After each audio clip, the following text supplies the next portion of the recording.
अस्सलाम वालेकुम दोस्तों, कैसे हो? उम्मीद है कि सब खैरियत से होंगे। अल्लाह आप लोगों को ऐसे ही खुश रखे। आज का किस्सा अगर आपने नहीं सुना या नहीं समझा तो फिर आपने क्या सुना और क्या समझा?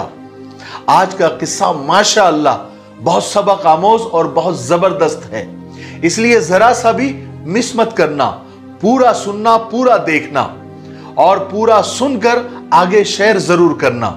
और आज के किस्से से आपको क्या सबक मिला वो कमेंट बॉक्स में जरूर बताना। एक बादशाह ने एक अजीम शान महल तामीर करवाया, जिसमें पूरे दीवारों में, पूरे महल में हजारों आईने लगवाए। अब एक मर्तबा हुआ ऐसा कि एक कुत्ता किसी ना किसी तरीके से उस महल में जा घुसा। रात का वक्त था। रात के वक्त महल का रखवाला महल का दरवाजा बंद करके चला आया, लेकिन वो कुत्ता महल में ही रह गया।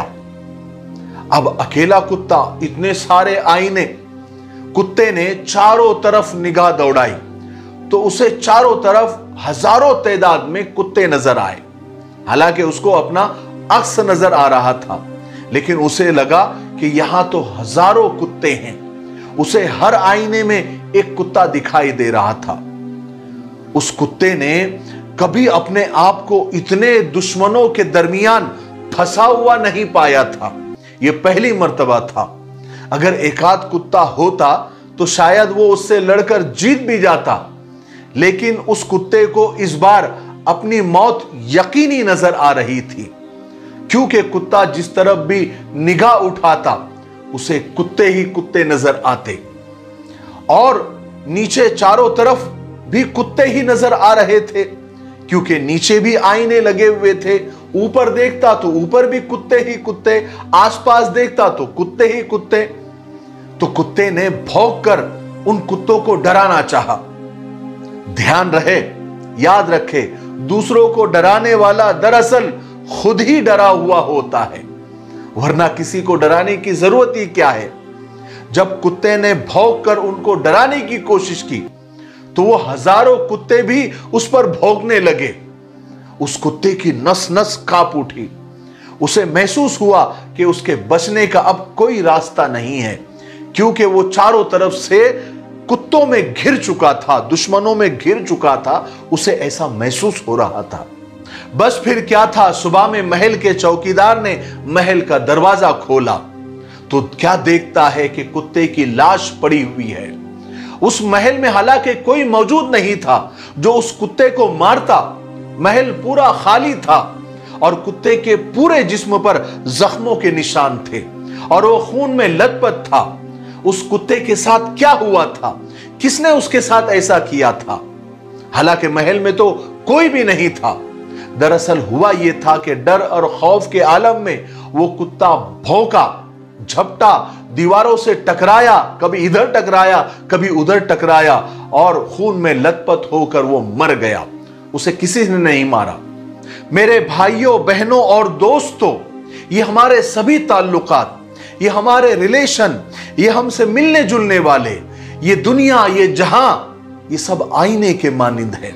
इन सब में हम अपनी ही तस्वीर देखते हैं। नफरत से भरा आदमी ये देख रहा होता है कि सब लोग उससे नफरत करते हैं। लालची आदमी को यूं लगता है कि सब लोग उसको लूटने के मंसूबे और प्लान बना रहे हैं। वो अपनी लालच की तस्वीर दुनिया के आईने में देख रहा होता है। शहवानियत और हवस का बीमार ये सोचता है कि सारी दुनिया उसे जिस्म परस्ती की दावत दे रही है। डाकू को लगता है कि सब डाकू है। बेशरम को लगता है कि सारी दुनिया बेशरम है। बेहया को लगता है कि सारी दुनिया बेहया है। मुजरिमों और क्रिमिनल्स को लगता है कि सारी दुनिया जराइम और क्राइम में डूबी हुई है, मैं अकेला नहीं हूं। हम जो कुछ भी हैं वही कुछ हमें अपने चारों तरफ दिखाई पड़ता है। सारा जग और सारी दुनिया आईना है, जिसमें हम अपने आप को ही देखते हैं, अपना आप ही उसमें दिखाई पड़ रहा होता है। इसलिए अपने इर्द गिर्द के आईने को अपने अमल, अपने किरदार, अपने कैरेक्टर, अपने अखलाक के साथ साफ रखने की कोशिश करो, क्योंकि हमारा आईना हमारे लिए राह नजात भी है और पकड़ का बाइस भी, दुनिया में भी और आखिरत में भी। मुझे उम्मीद है कि आज के किस्से से हमको बहुत बड़ा सबक मिला होगा, इसलिए आगे शेयर जरूर करें, लाइक भी करें और कमेंट में 2 जुमले जरूर लिखें और क्विज कंपटीशन के ताल्लुक से अपनी राय जरूर दें, ठीक है। और अभी तक अगर आपने हमारे चैनल मिफ्ताही चैनल को सब्सक्राइब नहीं किया है तो सब्सक्राइब कर लीजिए। तब तक मेरे लिए, पूरी उम्मत के लिए, पूरी इंसानियत, पूरी मानवता के लिए और हमारे प्यारे मुल्क भारत के लिए और यहाँ की अमन और शांति के लिए खूब दुआएं करते रहे। अस्सलामु अलैकुम व रहमतुल्लाहि व बरकातहू।